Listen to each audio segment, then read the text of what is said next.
Ja, liebe Leitl, es macht Sinn, dass ich euch heut ein Liedl sing.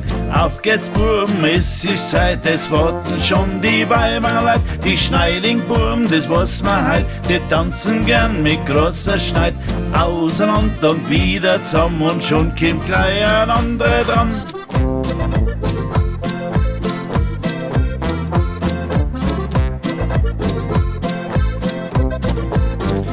Jeder Bur, der lacht sich gern am Madel an und fragt sich, ob sie wohl ein Borisch tanzen kann. Sie sagt gleich ja und steht schon auf. Der Borisch-Tanz nimmt seinen Lauf.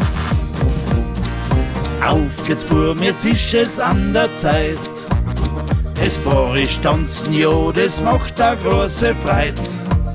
Der Sepp, der Franz, die wissen's eh, beim Borisch-Tanz, da rennt der Schmäh. Beim Borisch-Tanzen, ja, da dauert's halbenlang. Am Tanzband rührt sie was und keiner will heut heim. Geht's einmal hin und einmal her und dumm, das ist nicht schwer. Es wird erst gestampft und tat, dass alle Fetzen fliegen. Sogar der Pfarrer tanzt, dass sich die Bretter biegen. Und auch dem Wirt, dem ist heut wurscht, denn nach dem Tanz haben alle Durst.